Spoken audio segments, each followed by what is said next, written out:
The hand came down slow, like it had all the time in the world, and closed around a man built to fit inside it with room left over. 7 feet 4 inches of arm behind that hand. 520 pounds of weight behind that arm. And underneath it, all 5'7" of him, not moving. I was 26 years old the night that hand closed, standing at the edge of a soundstage with a laminated pass I hadn't earned, borrowed from a man who owed my instructor a favor he never fully explained. 28 million people were watching the same thing I was watching, on television sets from Bangor to Bakersfield, and for about 4 seconds, all of us, 28 million people and one kid who smelled like flop sweat and cold coffee, stopped breathing at exactly the same moment. I have spent a good part of my life since trying to explain what that particular silence sounds like. It isn't quiet. It's loud, just pointed in a different direction. What that hand was actually doing in that hold, what it was about to cost the giant who owned it, and what it was about to reveal about the small man trapped inside it, nobody in that studio understood yet. Not the producers upstairs with their rundown sheets. Not the crowd, packed 6 rows deep behind velvet rope. I'd argue not even the 2 men closest to it, and one of them was the smartest fighter I ever watched work in my life. 5 days earlier, none of this had a shape yet. 5 days earlier it was just a parking lot full of trailers, a soundstage the size of an airplane hangar, and a heat that came off the asphalt in waves you could see. The studio lot sat off a boulevard in Los Angeles that doesn't exist anymore under that name, and it smelled like every studio lot from that era smelled. Hot dust, diesel from the generator trucks, and coffee that had been sitting on a hot plate since 6 in the morning. I remember the light most of all. Soundstage lighting in 1970-something wasn't gentle. Banks of tungsten instruments the size of trash can lids, rigged in rows above a makeshift ring, threw down a white so hard it had weight to it. You didn't walk into that light. You walked through it, the way you'd walk through a wall of heat off a stove. That light matters. Remember it. It's going to come back. The occasion was a promotional shoot, nothing more on paper. A network special, part variety hour and part sports spectacle, the kind of programming that filled a Saturday night slot back when there were only a handful of channels, and everybody in the country was, statistically, watching one of them. The special had a working title that changed twice before air, and a premise that hadn't changed at all. Put 2 men from 2 different worlds of physical performance in the same ring, light them beautifully, and let America decide who it liked better. It wasn't a fight. Nobody involved, on paper, intended it to be a fight. That's the part that makes what happened next worth telling. A man named Walt Iverson ran the thing from a folding chair with his name stenciled on the back. A producer with a whistle around his neck he never used, and a stopwatch he checked more than his own heartbeat. And drifting through the crew with a camera bag over one shoulder, and a press badge that actually was earned, was a photographer named Sal Cortez, who worked for a magazine called Ringside Monthly that folded years ago, and whose back issues you'd have a hard time finding today outside of a few boxes in a garage in Van Nuys. Sal shot the whole week. I tracked him down decades later, an old man by then, living outside Bakersfield with a shoebox of contact sheets he hadn't looked at since Nixon was president. Most of what I'm about to tell you about that week, I got from him, and from the handful of crew members still alive who talked to a stranger with a tape recorder about a broadcast most of the country has half forgotten. I was there for the live night. Sal was there for all 5 days. Between the 2 of us, I think we've got the whole thing. The 2 men at the center of it hadn't met yet when I arrived that first morning. One of them you already know. The other one, I bet, you don't. Not really, not the way you're about to. They billed him as the largest professional performer in the country that year, and for once the promotional copy wasn't exaggerating by much. He stood 7'4" in boots he'd had custom built by a man in Oregon who made shoes for horses before he made them for him. He weighed in that week at 521 pounds, and not the soft, ceremonial weight you sometimes see hung on men that size for effect.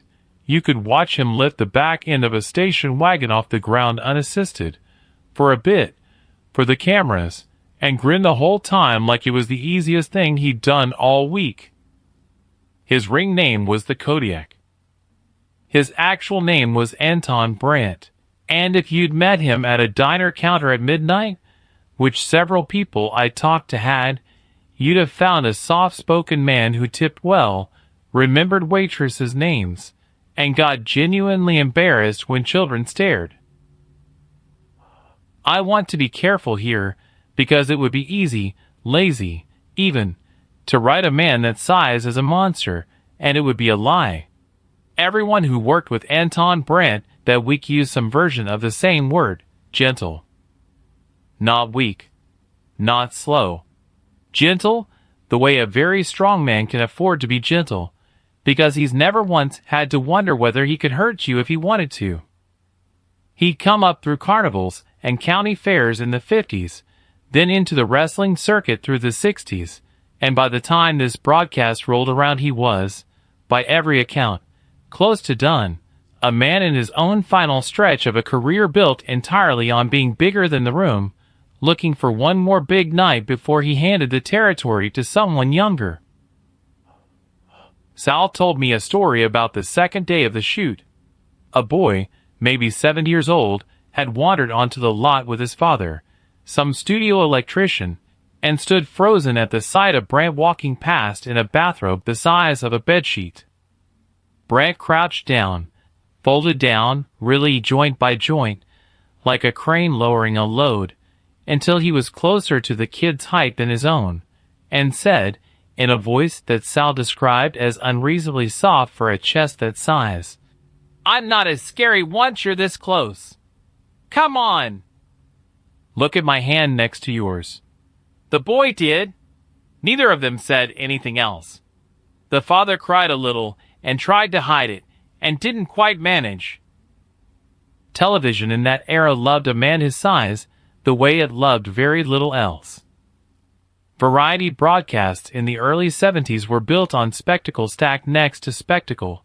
A singer, a comedian, a stunt, a strongman, and a performer who could fill a doorway and still be gentle enough to let a nervous child touch his hand was, to a producer, close to the platonic ideal of an attraction. Brant had spent nearly 2 decades learning exactly how to be that attraction without losing the parts of himself that made the attraction worth watching in the first place. That balance, enormous enough to be a spectacle, decent enough to be loved for it, is harder to hold than people assume, and it's worth remembering, because it's the exact balance the broadcast's marketing was about to threaten without his permission. That was the man waiting in that ring 5 days before the hand came down. The other man arrived on a Tuesday, in a car that wasn't flashy, wearing sunglasses that were, and he moved across that parking lot the way certain people move through crowded rooms. Not fast, not showy, just entirely without wasted motion, so that your eye found him before your brain caught up with why. You know Bruce Lee's name. You've probably seen the films, or the clips people cut from them, the 1-inch punch demonstrations, the nunchaku blur, the voice doing the thing that got imitated so often it turned into a joke before people remembered it started as a warning. What I want to tell you about is the version of him that existed for exactly 5 days in a parking lot in Los Angeles, before any of that had hardened into legend. He was, at that point in his career, a man split down the middle. Half of him was already a philosopher of the body, a man who had built an entire way of fighting, Jeet Kune, on the idea that a style is a cage, and the fighter who commits to one shape has already lost to the fighter who commits to none. The other half of him was still climbing, still hungry for the kind of exposure that martial arts exhibitions in community centers and college gymnasiums simply couldn't give him. Television could. A Saturday night slot, a mainstream audience that had never heard the words Jeet Kune and wouldn't remember them by Monday but would remember his face, that was worth something to a man building a career. And Bruce Lee, whatever the legend wants you to believe about a man above ambition, was building a career. He'd said yes to the broadcast for reasons that had nothing to do with proving anything to Anton Brandt personally. He'd said yes because the offer came wrapped in exactly the kind of exposure he needed, and because, and I think this part is true, I heard it independently from two people who were in the room when the deal was struck, there was a smaller, quieter reason sitting underneath the practical one. Bruce Lee had spent years demonstrating his art against students, against stunt men who knew how to fall, against partners who understood the shape of the exchange before it happened. A genuinely enormous man, moving under his own real weight, with no script for how his body might respond to contact, was a different kind of question. Bruce wanted to know the answer, as much as any producer wanted him on that stage. I want to plant something here early, because it's going to matter later, and I don't want to spring it on you like a trick. Bruce Lee did not know that Tuesday what shape this broadcast was actually going to take. He thought he understood the terms. He was wrong about how much of it was written before he arrived, and wrong about how much of it wasn't. Ray Calloway here, and I'll say this once, because I don't like repeating myself. I spent 30 years on mats myself before I spent the next 30 writing about men who spent theirs on bigger ones. And if there's one thing 30 years teaches you, it's this. The moment a fighter says yes to something without knowing exactly what he's saying yes to, the outcome stops being his to write alone. That was Tuesday. What happened between Tuesday and the broadcast is where this story actually begins. The two men were introduced for the cameras that afternoon, in front of the ring, under those tungsten lights that made everyone squint no matter how long they'd been standing under them. A publicist had prepared lines for both men, the kind of manufactured banter that fills the gap between two strangers and a live microphone. Brandt, to his credit, mostly ignored his lines. He looked down at Bruce Lee, extended a hand that could have pawned a bowling ball without trying, and said, not unkindly, "So you're the one they say is fast." Bruce shook the hand, said nothing for a second longer than the silence was comfortable, and answered with 4 words. "We'll see on Friday." That was it. That was the entire exchange the cameras got that day. Brandt laughed, a big, easy laugh that filled the soundstage, and clapped Bruce once on the shoulder hard enough to make him take half a step to keep his footing. Bruce didn't laugh back. He didn't need to. For words and a look had done more work than a page of prepared banter would have, and I think Brandt, giant that he was, understood that immediately and respected it. Everyone on that lot walked away from that first meeting with a different read on what Friday night was going to be. Nobody's read was entirely right. Here's what the invitation actually said, the one that had gone out to Bruce's people 6 weeks earlier on studio letterhead. A promotional exhibition. A friendly demonstration of 2 disciplines. Filmed for a variety special. No scoring. No stakes. No winner declared on air. That's the paper version. The paper version is always the polite version. The version that actually got printed The one that ran in newspapers the week of the broadcast under a headline some copywriter was probably proud of for exactly one afternoon. Read, "The giant who says Bruce Lee will never want to fight again." Brad hadn't said that. Not in those words. Not to a reporter, not anywhere Sal or I could ever track down. A publicist had put it in his mouth the way publicists do, banking on the idea that nobody checks quotes on a man that sighs saying something that outrageous. It worked.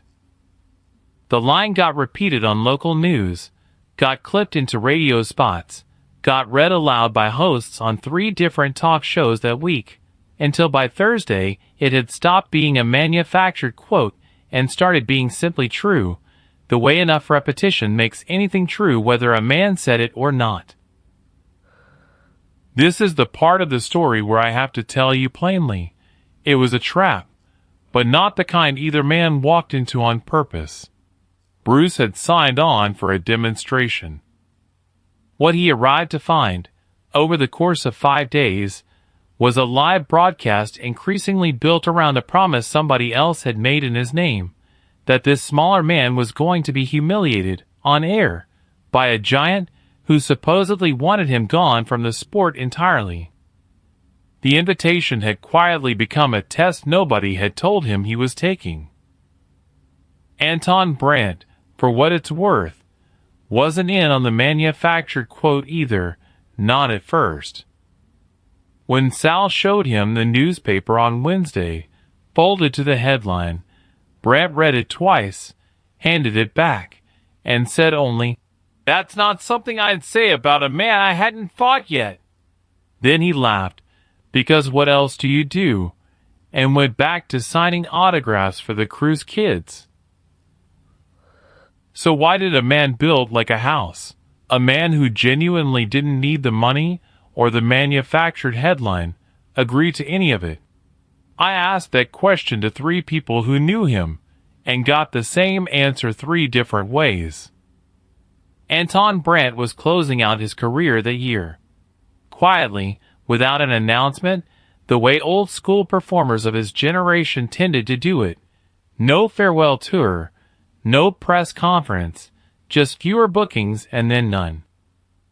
He wanted, before that happened, one enormous, loud, unforgettable night. Not a small exhibition in a county fairground. A night that mattered, broadcast into every living room in the country, the kind of night a man could carry into a quiet retirement and take out to look at, alone, for the rest of his life. Bruce Lee, rising and photogenic and strange enough to the American eye to guarantee ratings, was simply the biggest possible partner for that kind of night. Brandt didn't need to hate the man across the ring from him. He needed the room to be full, and the cameras to be rolling, and for one Friday, both of those things to matter more than they ever would again. That's not a villain's motive. I want to be honest about that, because it would be easy to write him as one, and it would be a lie about a man who, whatever else happened that Friday, never once behaved like a bully in 5 days of filming. But here's where the story gets uncomfortable, and I'm not going to smooth it over, because the uncomfortable part is the true part. On Thursday, the day before the broadcast, a reporter from a wire service cornered both men separately for a few final quotes. Brandt asked whether he was worried about facing a man trained in what the reporter called real fighting, said something that never made a headline, because it wasn't outrageous enough to print, but that stuck with everyone who heard it. He said, "I've watched some of what he does in those films and those demonstrations. It's beautiful. I'm not sure how much of it happens the way it happens because the other man agreed to let it." He wasn't sneering when he said it. Sal, who was standing 4 feet away with a camera around his neck, told me Brandt said it almost gently, like a craftsman noting another craftsman's trick, not an insult. I've thought about that line for years, because it's true, and truth doesn't stop being true just because it comes out of an opponent's mouth. Exhibition martial arts in that era, the demonstrations, the choreographed breaks, the students falling a half beat before contact out of respect and training as much as force, carried real skill inside a soft shape. Audiences sometimes couldn't tell the difference between a strike that connected and a strike that was allowed to land. Brandt, a performer his entire adult life, in a business built openly on worked outcomes and crowd-pleasing theater, knew that shape when he saw it because he'd built a career inside a version of it himself. He wasn't wrong. He was pointing at something real, in public, the week before he was going to stand across a ring from the man he'd pointed it at. Bruce, when the same reporter brought him the quote, didn't deny it. That's the detail that tells you something about him. He looked at the paper, was quiet longer than the silence was comfortable. A pattern with him, I'd learned, the pause before the true answer, and said, "Some of what I do is a conversation." Friday isn't going to be a conversation. Then he walked away before the reporter could ask what that meant. Neither man was lying that Thursday. That's the part we're sitting with. The giant's uncomfortable truth about stage theater and showmanship. The audience could feel it too, murmuring about it in line for popcorn machines that hadn't been installed in this particular building yet, speculating in letters to the network that Sal later found archived in a studio storage room.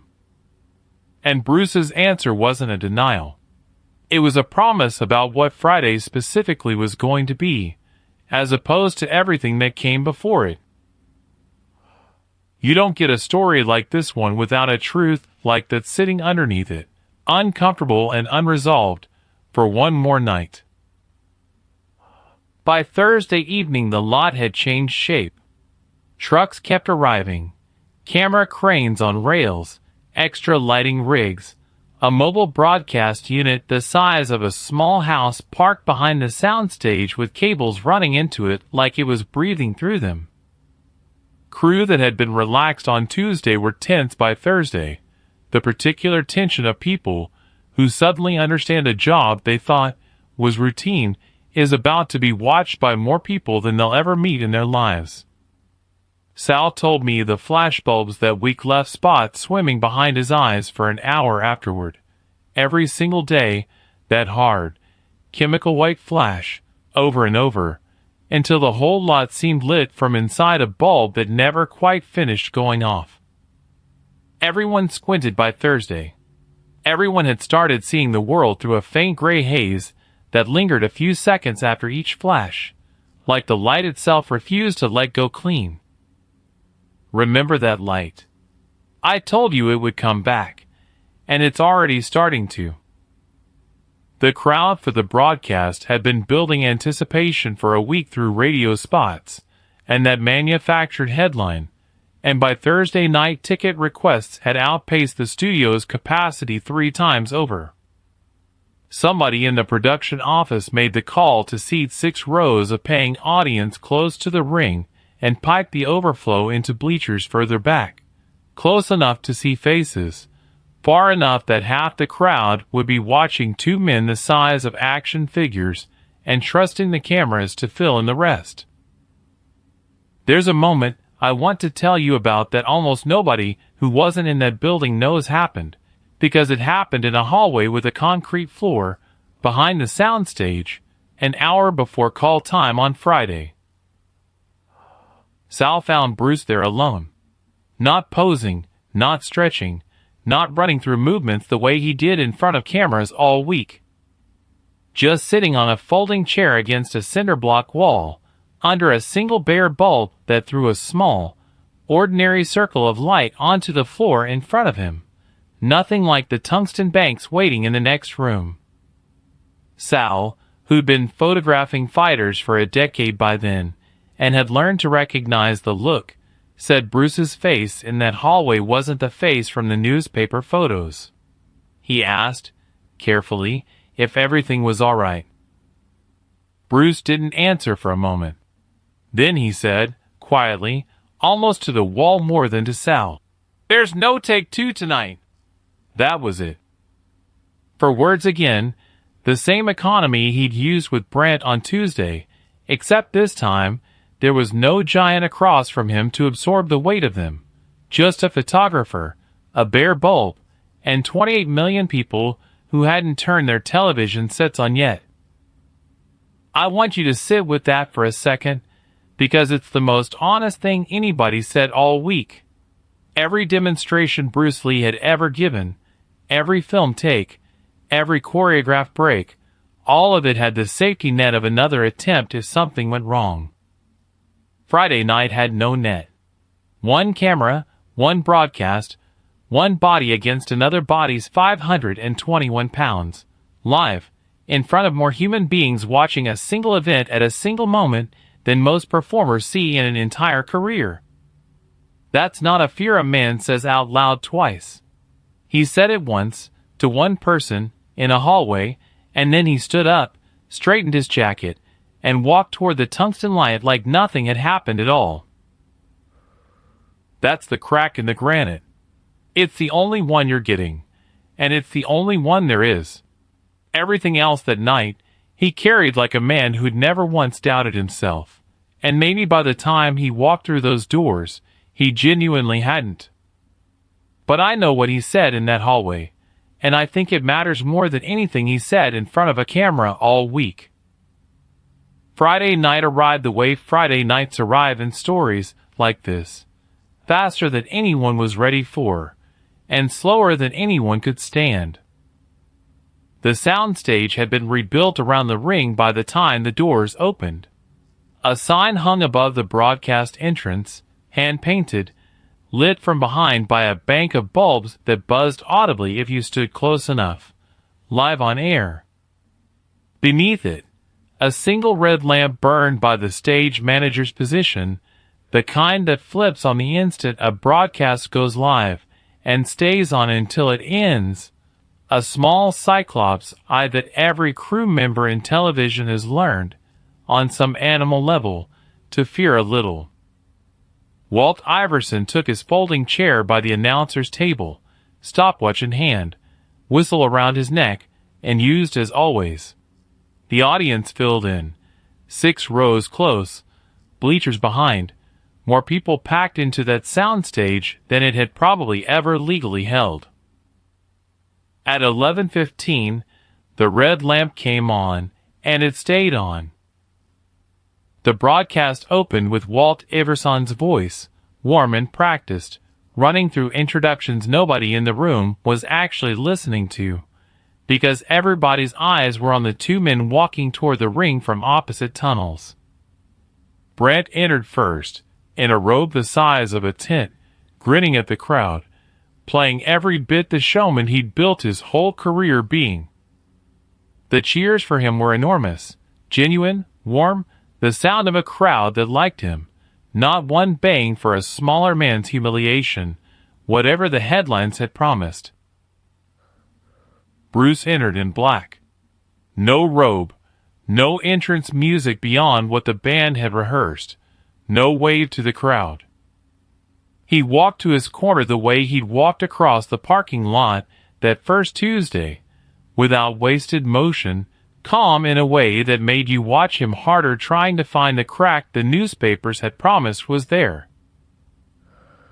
There wasn't one to find. Not yet. Not from the outside.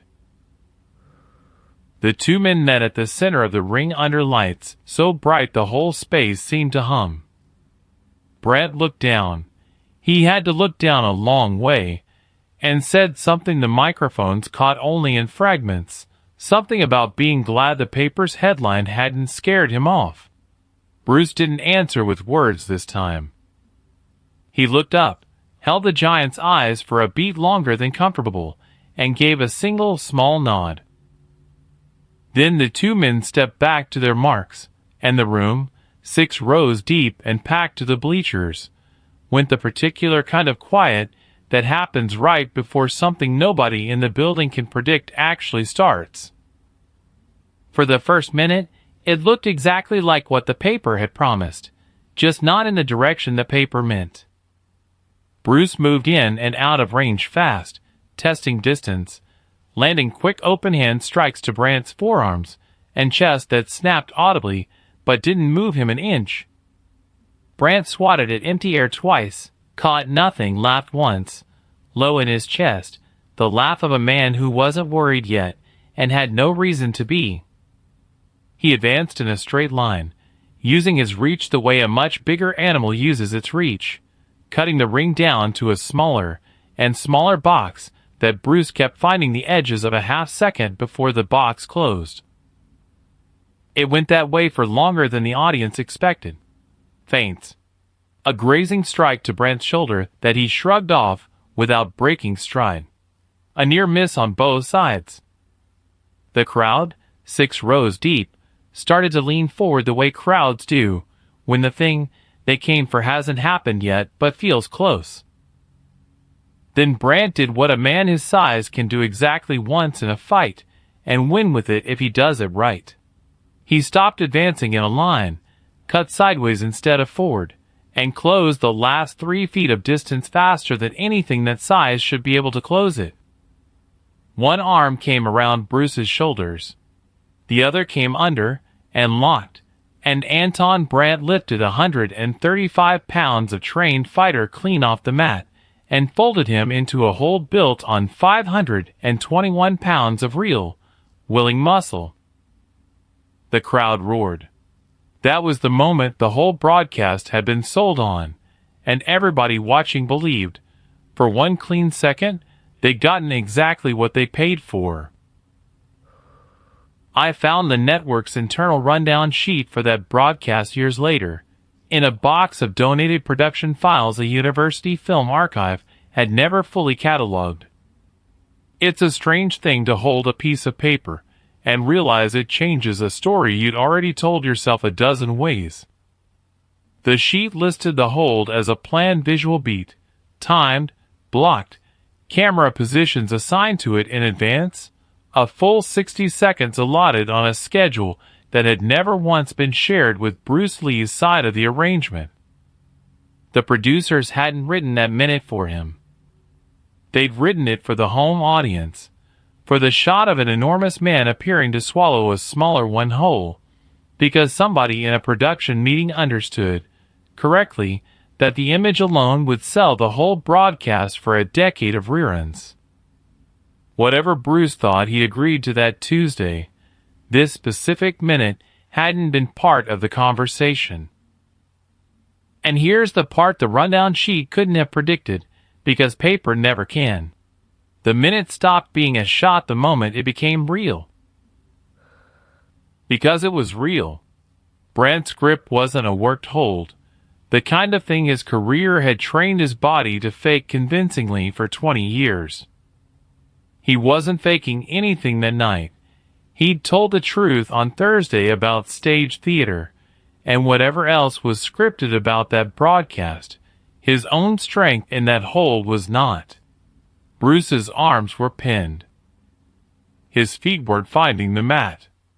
The air in his chest was going somewhere it hadn't asked to go, squeezed out in increments too small to see from 6 rows back, but not too small to feel from the inside. The crowd expected a fast reversal, some blur of motion, a flip, the kind of thing the films had trained them to expect within a beat or two of a hold like this one closing.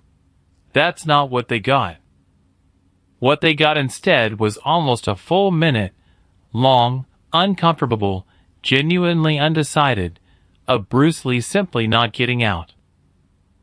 His face didn't show panic. It showed something quieter and worse to watch. Effort, real effort, the kind that doesn't announce itself with expression because the body's spending everything it has on the muscles that matter, not the ones in the face. He worked one shoulder, gained an inch, lost it. He shifted his weight, and Brandt shifted with him, easily, the way a mountain shifts when a smaller mountain leans against it. Twice his legs kicked for purchase against the mat, and found only air. The crowd's noise, which had been a roar 30 seconds earlier, thinned into something closer to a held breath The sound of a room realizing the thing it wanted to see was not, in fact, arriving on schedule. I've stood in something close to that position myself, once, a long time ago, arms pinned by a man built like a filing cabinet, and I can tell you what your body does before your brain has a say in it. It panics first, in the muscles, a full second before the mind catches up and starts trying to think its way out instead. That second is the whole fight. Whatever a man does with it decides everything that follows. Inside that hold, from where Bruce was, the world had narrowed to almost nothing. The tungsten banks overhead had bled into a single wash of white-gray, the kind of light blindness that comes from staring too long into a source too bright, made worse now by blood pressure and effort and the particular squeeze of a chest that isn't getting quite enough air. There was one clear thing left in his vision, and it wasn't Brant's face, and it wasn't the crowd. It was a single strip of light, hard-edged, running along the curve of the giant's shoulder, where the tungsten caught the fabric of his robe, one bright seam in an otherwise dissolving world. Everything else had gone soft at the edges. That strip of light hadn't. A bead of sweat had been building on Brant's temple since the second exchange, working its slow way down through the effort of holding 260 pounds of leverage against him for a full minute. It had been there the whole time, unremarked, the smallest thing in the room. It was still there when the hold finally broke. Because somewhere inside that minute, nobody watching could point to the exact second, and Bruce himself, asked about it years later by people who weren't me, never gave a precise answer either. Something changed that had nothing to do with strength. He stopped trying to win. I want you to actually hear that sentence, because it's the whole story folded into 8 words. He stopped trying to win, and started, instead, trying simply not to lose, and those are not the same fight, and the body does not spend itself the same way pursuing each of them. Winning meant matching force, and there was no matching 521 pounds of real muscle with 135 pounds of anything. Not losing meant something narrower and more patient, finding the one small mechanical truth inside an impossible hold and doing exactly one precise thing about it. Bruce stopped pulling against the grip. He went still instead, the stillness costing him nothing while it bought him information, where the pressure was thickest, where Brant's own grip, tiring almost imperceptibly after nearly 60 seconds of holding dead weight, had begun to shift its geometry by fractions of an inch nobody in 6 rows of seating could have seen. He found it at the inside of the forearm, just above the wrist, where Brant's own grip crossed itself and, for less than half a second, carried its full tension through a single narrow band of muscle instead of the whole meaty width of his arm. Bruce turned 2 fingers into that half-second the way a locksmith turns a pick into the one pin that matters, and pressed, not hard, not with force this body had any of left to spare, precisely, into a nerve that doesn't care how much a man weighs, because it was never built to argue with weight in the first place. There was a sound first, not loud. A short, involuntary exhale from a chest the size of a barrel, the sound a very large man makes when something small finds a place his strength was never built to defend. Only after that sound did the arm loosen, not release, not throw, just loosen, a fraction, the exact fraction 135 pounds of trained leverage needed to drop, twist, and slide free through a gap that had existed for less than a second and wouldn't exist again. Bruce landed on his feet. He didn't celebrate it. He turned, put half a step of distance between himself and the giant, and said 3 words. The only 3 words he spoke in that entire minute, the only ones the fight itself ever got out of him. "Not like this." Then the room, which had been holding its breath for the better part of a minute, let it out all at once, and for a second or two, nobody, not the crowd, not Walt Iverson at his announcer's table, not Anton Brandt himself, still catching his own breath 8 feet away, made any sound at all. The first sound that broke it wasn't a cheer.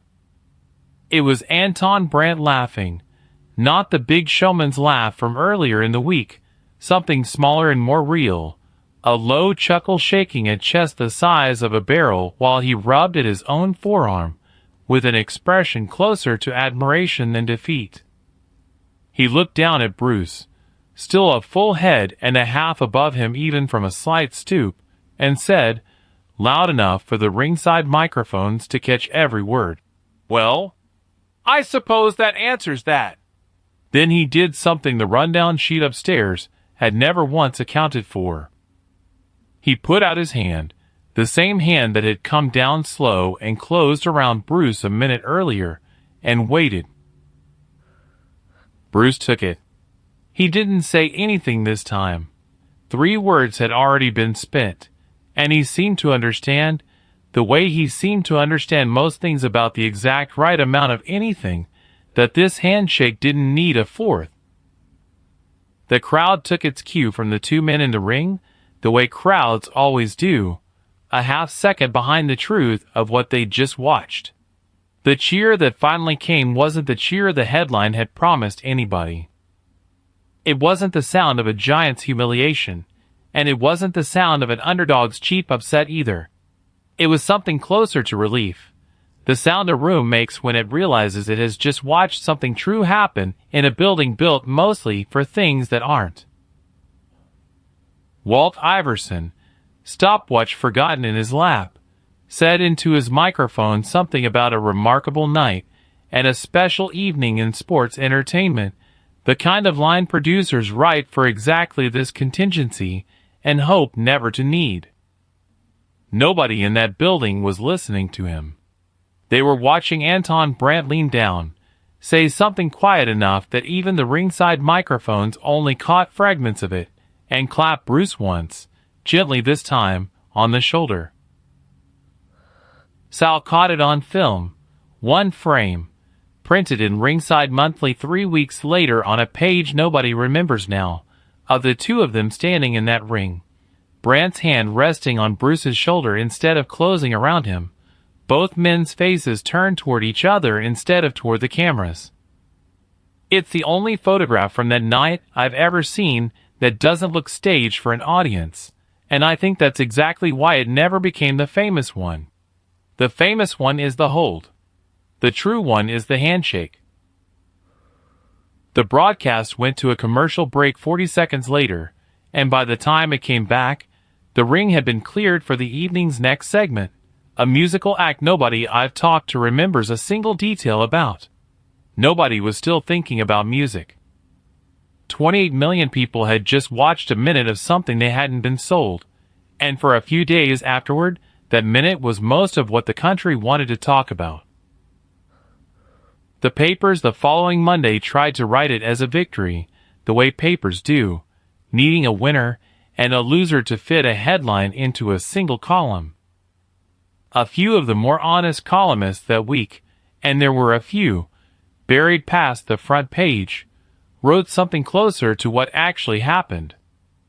One critic, writing for a Los Angeles paper whose name I'd have to dig for, put it better than I've managed in 40 years of trying. Nobody lost on that stage Friday night except the idea that this was ever going to be simple.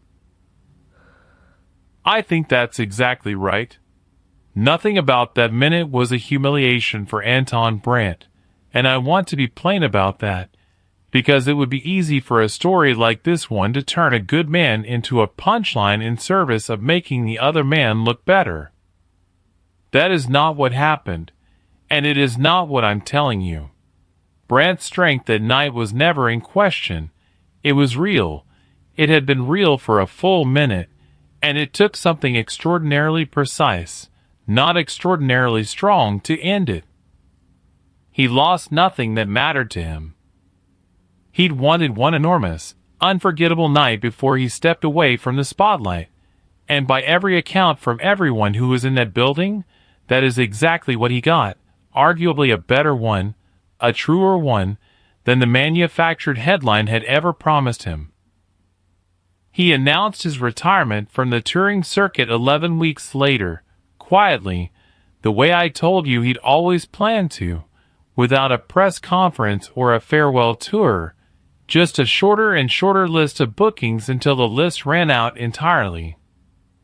Reporters who called his manager for comment about the Friday night broadcast, hoping for bitterness, got almost nothing usable. What they got, more than once, was some version of the same sentence, that it had been the best night of his career, win or lose, and that he didn't much care which word the papers used, because he knew which one was true. He spent the better part of the following year doing something almost nobody expected from a man his size and his fame, running a small roadside diner outside a town in Oregon with his wife, the kind of place with 6 stools at a counter and a pie case that never quite emptied, where truckers and locals alike got used to the sight of an enormous man behind the register who ducked automatically under a doorframe he could have simply removed. He kept framed behind that counter for the rest of his life, not a poster from his wrestling days, not a photograph of himself at his biggest or his most triumphant. He kept Sal's photograph. The handshake, not the hold. I asked Sal, decades later, why he thought Brant chose that one. He thought about it a long moment before he answered, the way people do when they're reaching for something they've never quite had to put into words before. Because it was the only picture from that whole week, he said, where he looked like exactly who he actually was. Now, why this actually worked. No mysticism. Straight. Let's start with the mechanics, because that's where most retellings of this story get lazy, and lazy is the one thing I refuse to be with you. A hold like the one Anton Brandt closed around Bruce that night isn't beaten with strength, because there is no version of 135 pounds that outmuscles 521, not for 1 second, not ever, not in this universe or a kinder one. It's beaten, if it's beaten at all, through geometry. Every grip a human body can make has a seam in it, a point where the tension crosses itself, where muscle that's holding weight in one direction has to momentarily borrow strength from muscle holding weight in another. In a short grip, that seam barely exists. It opens and closes too fast to find. In a grip held for the better part of a minute against dead, resisting weight, fatigue starts widening that seam whether the man holding it wants it to or not. Bruce didn't fight the hold. He waited for the seam, and when it opened, for less than half a second, at the inside of the forearm, he put exactly the right amount of pressure into exactly the right nerve, the kind that doesn't measure a man's mass before it argues with him. That's the whole mechanical secret. Not speed, not a movie punch. Patience wearing the costume of stillness, and precision doing a job that force was never built to do.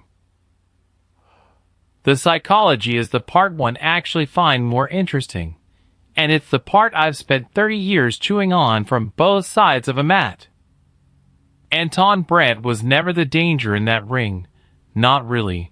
His size was real, but size announces itself, and anything that announces itself this loudly has already told you exactly what it is, and where it's coming from. The danger in most fights, the actual danger, comes from whatever's quiet. Bruce Lee spoke 3 words that entire minute. Brandt, big and warm and generous a man as he was, filled the ring with sound all week. The laugh, the banter, the manufactured headline he never fully denied because denying it would have meant more talking than the moment called for. I've said this before, and I'll say it again, because it's the truest thing I know about fighting. The loud one is very often scared first, And making noise is simply how a body keeps itself from having to listen to that fear too closely. I don't think Brant was scared that night. Not exactly. I think he was performing the thing a man his size learns to perform because it's expected of him, the same way Bruce had learned, in a different arena, to perform stillness because that's what the calculus of a much smaller man in a much larger world required of him. Both men were doing exactly what their bodies had trained them, for entirely different reasons, to do. Now, truth versus legend, because I promised you the honest version and I intend to deliver it. Did this happen exactly the way I've told it? Some of it, yes, cleanly. I was in that building, and the minute in the hold happened close enough to as I've described it that I'd stake what's left of my reputation on the broad shape of it. Some of it I've reconstructed from Sal's memory, decades old and honest but not infallible, and from a rundown sheet in a box nobody had opened in years, which tells you what producers intended, not necessarily every private word exchanged in a hallway an hour before call time. The specific wording of what Bruce said to Sal under that bare bulb. I trust it, because Sal never once changed the story across 3 separate conversations I had with him over 2 years, and men in their 80s, telling the truth, tend to be remarkably consistent about the things that actually happened to them, and remarkably vague about the things they've started to invent. What I can't give you is a courtroom-grade guarantee on every syllable. What I can give you is this: the shape of that night, a genuinely enormous, genuinely gentle man, a genuinely cornered smaller one, and a full uncomfortable minute where the outcome was not decided in advance by anyone in that building, whatever a piece of paper upstairs might have wanted. That shape, I believe completely. Because too many separate people who never met each other told me some version of the same thing, decades apart, without knowing what the others had said. That's the whole analysis. Mechanics, psychology, and the honest limits of what an old man with a tape recorder can actually promise you. I told you at the start of this I wasn't going to lecture you. I've tried to keep that promise. Let's finish the story instead. The weeks after the broadcast did more for Bruce Lee's career than anyone in that production office had planned for or, I suspect, entirely wanted.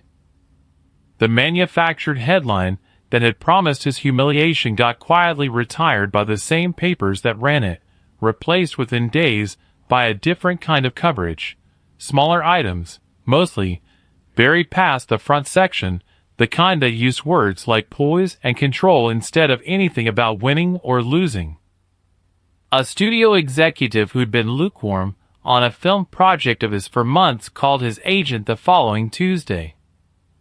Bruce never spoke publicly about the broadcast in detail, not in any interview I've ever tracked down, and I think that silence was its own kind of statement from a man who understood, better than almost anyone I've studied, exactly how much a thing gains by not being explained to death. Sal kept shooting fights for another decade after that night, though he told me none of them ever quite matched it, and not because the fighters got smaller or the stakes got lower. Most nights, he said, you already know who's going to win before the bell rings. That was the only night in my whole career I genuinely didn't. He photographed Brant twice more before the Giants' full retirement, once at a charity wrestling exhibition that raised money for a children's hospital in Portland, once, unexpectedly, at his own diner counter, where Sal had driven 3 hours out of his way just to eat a slice of pie and say hello to a man he'd once watched fold a smaller fighter into a hold in front of 28 million people.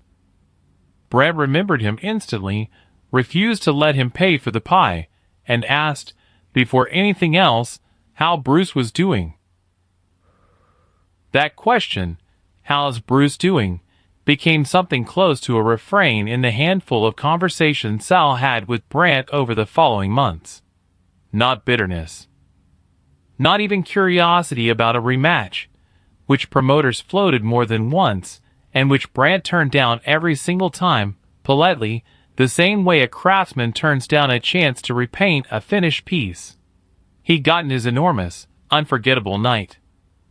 He didn't need a second one to prove anything the first hadn't already settled. I want to be honest that I didn't witness any of this middle stretch myself. I was 26 that Friday night, still years from understanding that the fights worth writing about are rarely the ones that end cleanest. They're the ones that keep quietly working on the people inside them long after the cameras have gone dark. It took me most of a career of my own, on mats and then off them, to understand why a man like Brandt would frame a handshake instead of a highlight reel, and by the time I understood it well enough to go looking for the people who'd actually lived it, more than a year had already passed since that Friday night, and the story I'm about to tell you had already happened without me anywhere near it. A little over a year after the broadcast, Bruce Lee was passing through Oregon on his way to somewhere else entirely, a location scout for a project that would later fall apart the way half of everything in that business falls apart before it becomes what people eventually remember. He'd have had no reason to stop in that particular town if someone on his crew, a location manager who'd grown up nearby, hadn't mentioned, almost in passing, that the big fellow from that television special was running a diner not 20 minutes off the highway. There were no cameras that day, no producer's rundown sheet, no publicist arranging a photo, no red lamp burning over a stage manager's shoulder. Just a rental car pulling into a gravel lot outside a building with a hand-painted sign, and a bell over the door that rang the same thin, ordinary note it rang for every customer who walked through it. Anton Brandt was behind the counter when the bell rang, and Sal, who I finally tracked down the full account through, years later, because Brandt himself had mentioned it to him not long before he passed, said the giant looked up, and for a second didn't move at all, the stillness of a man deciding whether to trust his own eyes. Then he ducked out from behind the counter, the same automatic duck he gave every doorframe in that building, and crossed the floor in 3 of his enormous strides. They didn't shake hands this time. Sal said Brandt hugged him, carefully, the deliberate carefulness of a very large man who has spent a lifetime learning exactly how much of himself he's allowed to put into an embrace, and said something that got repeated back to me almost word for word twice, by 2 people who heard the story secondhand and once, close enough to trust, from Brandt himself before the end. I've been telling people for a year I met the fastest hands I ever felt. Nobody in Oregon believes me. Bruce laughed, an actual laugh, the kind the television cameras had never once caught out of him, that weak, warm and a little embarrassed, the sound of a man who'd spent an entire career being watched finally being seen instead. They sat at the counter for the better part of an hour. Brad poured the coffee himself and refused, again, to let anyone pay for anything. The light in that diner, by every account, was nothing like the tungsten banks from the broadcast. A couple of hanging fixtures over the counter, afternoon sun coming flat and ordinary through a window that needed cleaning, the kind of dim, unremarkable light that exists in 10,000 roadside diners across this country and never once makes anyone squint.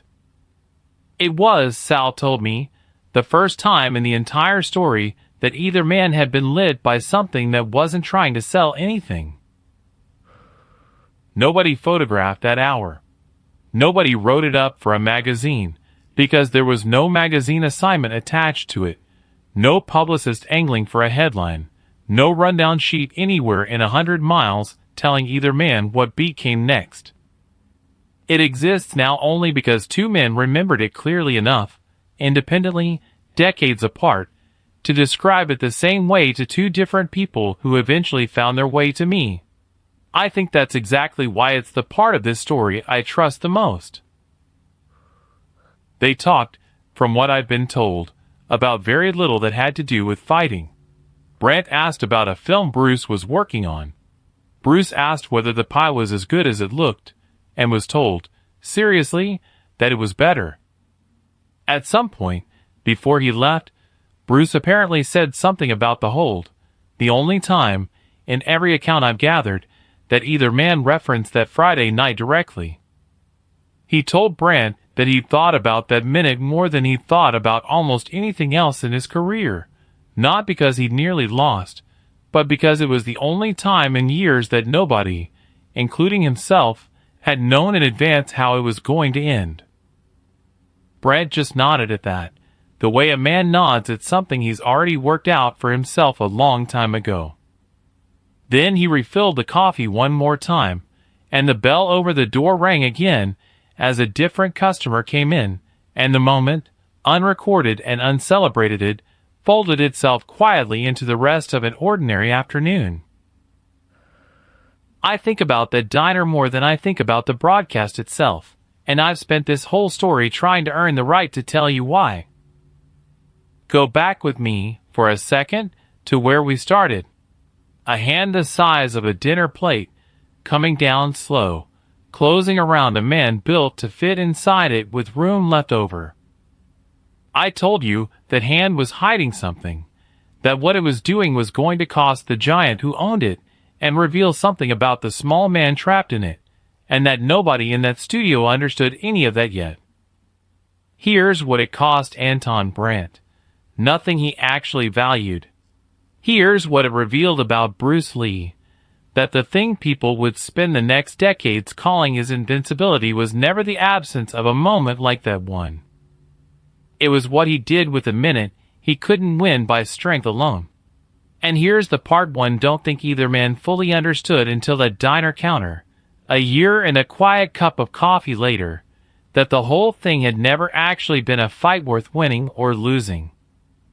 It had been a test of whether two men, dressed up by a network's headline as opposites on a collision course, could turn out, underneath all that manufactured noise, to simply respect each other. They could. They did. I was a kid standing at the edge of that soundstage with a pass I hadn't earned, and I didn't understand a single bit of that on the night it happened. I understood the noise. I understood the size of the man in the ring, and the smallness of the other one, and the particular quality of silence that fell over a room built for 28 million strangers when nobody could predict what came next. It took me years, most of a career on mats of my own, learning what it costs a body to hold a grip too long, learning what it costs a smaller man to wait instead of panic, to understand that the real ending of that story wasn't the handshake in the ring. It was the diner. It was a bell over a door, and two men who no longer had anything to prove to each other, or to anyone watching, because for one Friday night, decades earlier, they already had. I learned to breathe through my mouth in a gym above a laundromat in Oakland, or I didn't learn at all. That's a different story, for a different night, but I mention it here because it's the only piece of my own history I'm going to hand you tonight, and I want you to understand why I'm handing you this one instead of a dozen others. In that gym, the lesson that mattered most was never about how hard you could hit. It was about what you did in the second after you realized hitting harder wasn't going to be enough. Bruce Lee understood that lesson better than almost anyone I've ever studied, in a story or out of one. Anton Brandt, in his own way, understood a version of it too, that the biggest night of his life didn't need him to be cruel in it, only enormous, honest, and finally, once the cameras stopped, simply kind. Here's what I keep coming back to, and I'll say it once and leave it alone, because I don't like repeating a lesson any more than Bruce liked repeating a sentence. Size was never the argument that night. It was only ever the headline. The argument, the real one, was settled in about half a second, inside a grip nobody outside that ring could see clearly, by a man who'd stopped trying to win and started, instead, trying not to lose, and there is a whole life's worth of difference folded into those two ideas, if you're willing to sit with it as long as I have. I think about the light in that diner more than almost anything else in this story. Not the tungsten banks, not the red lamp over the stage manager's shoulder, not even the strip of white along a giant's shoulder that was the last clear thing Bruce Lee saw before his own hands found the answer his eyes couldn't.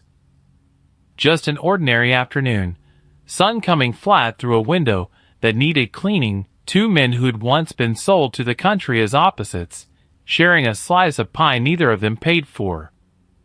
That's the image I carry out of every version of this story I've ever told, at every gym, to every kid who asks me why I still do this at my age. Not the hold. The counter. I won't pretend the whole thing resolves into a neat lesson, because I don't think it does, and I've never trusted a story that insists on tying its own bow. Anton Brandt got his one enormous night, and walked away from the spotlight exactly when he'd always planned to, on his own terms, holding a photograph instead of a trophy. Bruce Lee got a minute that taught him something about patience he'd carry into everything that came after it, though he never once explained it to a reporter, and maybe that's exactly right too. Some things you earn the ending to instead of the explanation.